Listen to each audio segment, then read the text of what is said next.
membalas semua kasih sayang ibu dengan selalu membahagiakan selama sisa hidupnya. Namun hingga saat ini masih ada saja anak yang tega memperlakukan ibunya sebagai pesuruh.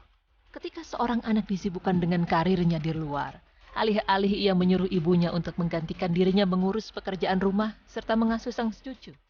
Seakan hidup sang ibu selalu untuk mengurusi kebutuhan anak tercintanya. Lalu bagaimana bila kita dihadapkan dengan kondisi sudah memiliki anak dan harus bekerja pula, sedangkan kita hanya mempercayakan sang buah hati kepada ibu kita? Simak penjelasan berikut ini. Terkadang, himpitan ekonomi membuat kita merasa berat untuk menghadirkan pengasuh anak atau asisten rumah tangga. Mungkin pertimbangan lain karena kita lebih percaya menitipkan buah hati kepada ibu kita sendiri ya. Namun tak sadar, kita malah memperlakukan ibu sebagai pengasuh atau asisten rumah tangga dan sering menyakiti ibu kita dengan perkataan bahkan perbuatan. Memarahi ibu ketika anak kita sakit atau menyalahi ibu karena hal-hal kecil? Seharusnya, kehadiran ibu kita hanya sebagai pengawas bagi si pengasuh atau asisten rumah tangga dalam mengasuh sang cucu dan tidak seharusnya kita memarahi ibu kita. Ingatlah, dulu ibu 9 bulan mengandung, melahirkan dengan susah payah hingga mempertaruhkan nyawa. Tidak ada pengorbanan yang lebih besar dari pengorbanan ibu. Kini tubuh tua itu telah letih karena sekian lama membesarkan kita, hingga akhirnya kita memiliki kehidupan sendiri. Sesungguhnya, Allah Subhanahu wa Ta'ala berfirman yang artinya, dan Robmu telah memerintahkan agar kamu jangan beribadah melainkan hanya kepadanya, dan hendaklah berbuat baik kepada ibu bapa. Jika salah seorang di antara keduanya atau kedua-duanya sampai berusia lanjut dalam pemeliharaanmu, maka sekali-kali janganlah engkau mengatakan kepada keduanya perkataan dan janganlah engkau membentak keduanya, dan ucapkanlah kepada keduanya perkataan yang baik. Quran Surah Al-Isra ayat 23. Pemirsa beriman, sudah sewajarnya dan seharusnya kita berbakti kepada orang tua.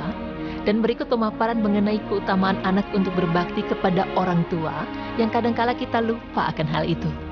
Pertama, berbakti kepada orang tua merupakan amalan yang utama. Dalam hadis riwayat Al-Bukhari dan Muslim, Abdullah bin Mas'ud radhiyallahu anhu bertanya, amal apakah yang paling utama? Nabi Muhammad SAW menjawab, sholat pada waktunya. Abdullah bertanya lagi, kemudian apa? Nabi Muhammad menjawab, berbakti kepada kedua orang tua. Dan Abdullah bertanya lagi, kemudian apa lagi wahai Muhammad SAW? Nabi Muhammad menjawab, jihad di jalan Allah. Yang kedua, ridha Allah, ridha orang tua. Pemirsa beriman, apalah artinya jika kita selalu berusaha mengejar kesuksesan namun tidak berbakti kepada orang tua? Usaha itu akan sia-sia saja, karena ridha Allah adalah ridha orang tua. Nabi Muhammad SAW bersabda yang artinya, ridha Allah bergantung kepada keridhaan orang tua, dan murka Allah bergantung pada kemurkaan orang tua. Hadis riwayat Al-Bukhari.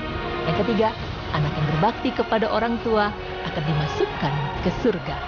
Berbuat baik kepada orang tua dan taat kepada keduanya dalam kebaikan merupakan jalan menuju surga. Sedangkan durhaka kepada orang tua akan mengakibatkan seorang anak tidak masuk surga. Dan di antara dosa-dosa yang Allah segerakan azabnya di dunia adalah berbuat zalim dan durhaka kepada orang tua. Na'udzubillah min dzalik. Kemuliaan seorang ibu tertuang dalam sebuah kisah dari sahabat Abu Hurairah radhiyallahu anhu. Beliau berkata, datang seorang laki-laki kepada Rasulullah, kemudian dia bertanya, wahai Rasulullah, siapakah yang paling berhak untuk kuperlakukan dengan baik? Rasulullah berkata, ibumu. Orang tersebut bertanya lagi, kemudian siapa? Rasulullah berkata, ibumu. Orang tersebut bertanya lagi, kemudian siapa lagi ya Rasul? Rasulullah berkata, ibumu. Dan orang tersebut bertanya lagi, kemudian siapa? Rasulullah berkata, bapakmu. Hadis riwayat Bukhari dan Muslim. Begitu mulianya seorang ibu, sampai disebut 3 kali oleh Rasulullah SAW. Maka masihkah kita tega menyakiti ibu? Setelah begitu banyak kasih sayang yang telah beliau berikan. Pernahkah kita membayangkan jika suatu saat akan ditinggal ibu untuk selamanya? Bagaimana bila kita belum sempat membahagiakan ibu dan belum memohon maaf atas semua kesalahan yang kita lakukan kepada ibu? Ya Allah, jangan biarkan kami terlambat untuk melakukan hal itu semua. Semoga kami termasuk anak-anak yang selalu berbakti kepada orang tua kami, ya Allah. Amin. Ya Rabbal Alamin.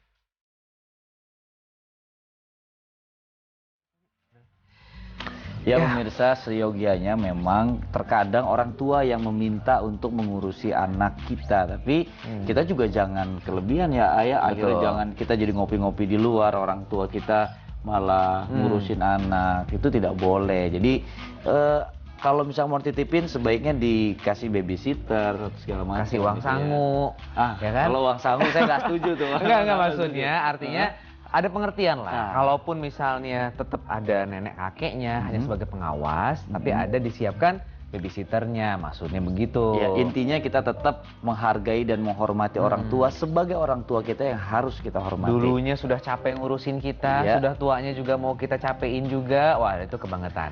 Oke. Ya, pemirsa terima kasih sudah menyaksikan kami dan saatnya saya Tommy Kurniawan.